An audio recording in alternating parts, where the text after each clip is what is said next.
नमस्कार दोस्तों, आप सभी का स्वागत है। आज के वीडियो को शुरू करने से पहले जो भी नए व्यूवर्स हैं उन सभी से विनती है कि चैनल को सब्सक्राइब करें, लाइक और शेयर भी ज़रूर करें।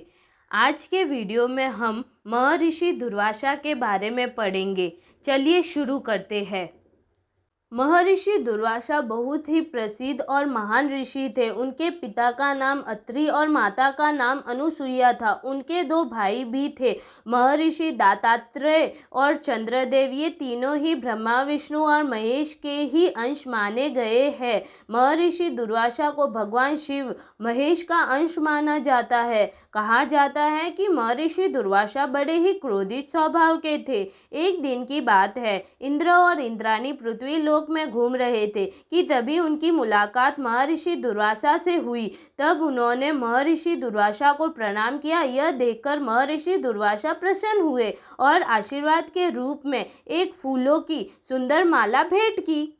इंद्र महर्षि दुर्वासा के क्रोध को जानते थे, इसीलिए उन्होंने उस माला को स्वीकार कर लिया और वहां से चले गए।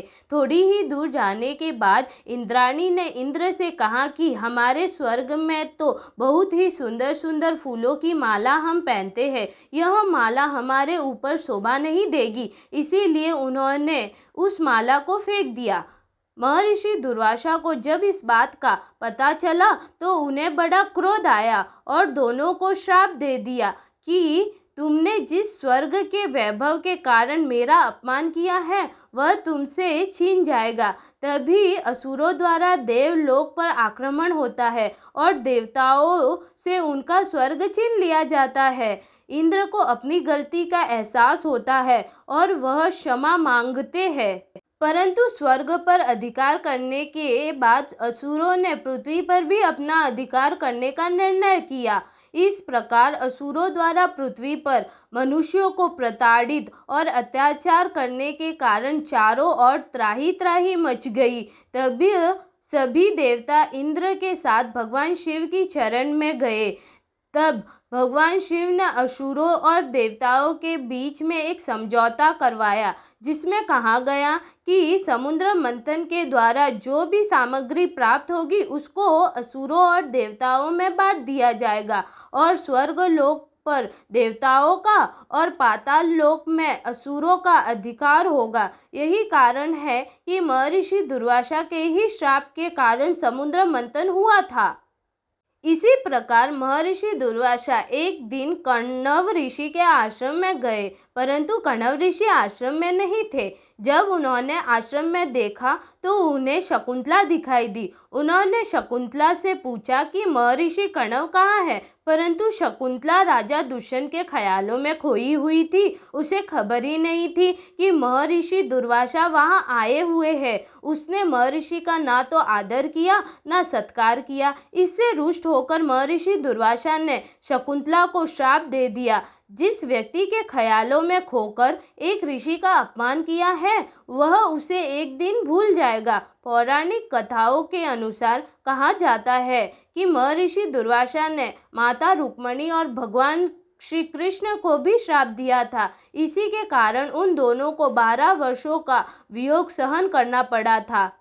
महर्षि दुर्वासा के श्राप के साथ साथ उनके वरदान की भी बहुत सी महिमा पुराणों में कही गई है। एक समय की बात है, राजा कुंतीभोज से मिलने के लिए महर्षि दुर्वासा गए। तब राजा कुंतीभोज ने अपनी पुत्री कुंती से महर्षि दुर्वासा को मिलाया और अपनी पुत्री कुंती को आदेश दिया कि वह महर्षि दुर्वासा की खूब सेवा करे। तब कुंती ने महर्षि के क्रोधित स्वभाव होने पर भी उनकी बहुत ही अच्छी तरह से सेवा की थी। इसी से प्रसन्न होकर महर्षि दुर्वासा ने कुंती को अथर्ववेद के एक मंत्र का वरदान दिया था, जिसके कारण वह किसी भी देवता का आवाहन कर संतान प्राप्त कर सकती थी। इसी के फल स्वरूप उसने कर्ण, युधिष्ठिर, भीम और अर्जुन को जन्म दिया था।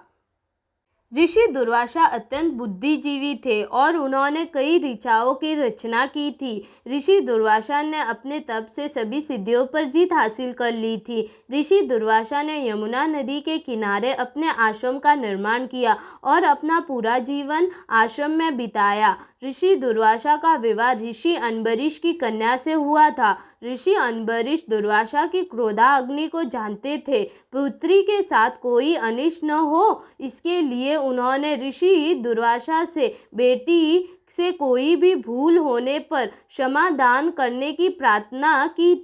तब दुर्वासा ऋषि ने उन्हें वचन दिया कि वह उनकी बेटी के 100 अपराध क्षमा करेंगे। ऋषि दुर्वासा की पत्नी का नाम था कंदली, जो कि स्वभाव से कर्मठ और बहुत समझदार थी। वह हर एक बात का ख्याल रखती थी। एक दिन ऋषि दुर्वासा ने रात में भोजन के बाद पत्नी से कहा कि मुझे कल ब्रह्म मुहूर्त में जरूर उठा दे। अगली सुबह ऋषि की पत्नी कंदली ब्रह्म मुहूर्त में ऋषि दुर्वासा को नहीं उठा पाई। सुबह सूर्य उदय के बाद जब ऋषि की आंख खुली तो दिन चढ़ आया था। वह कंदली पर बहुत क्रोधित हुए और उन्हें भस्म हो जाने का श्राप दे दिया। ऋषि के श्राप का तुरंत असर हुआ और कंदली राख में बदल गई। जब कंदली के पिता ऋषि अम्बरीश आए तो अपनी पुत्री को राख बना देकर बहुत दुखी हुए। तब दुर्वासा ऋषि ने कंदली की राख को केले के पेड़ में बदल दिया और वरदान दिया कि अब इसे यह हर पूजा व अनुष्ठान का हिस्सा बनेगी। इस तरह से केले के पेड़ का जन्म हुआ और कंदली फल यानी केले का फल हर पूजा का प्रसाद बन गया।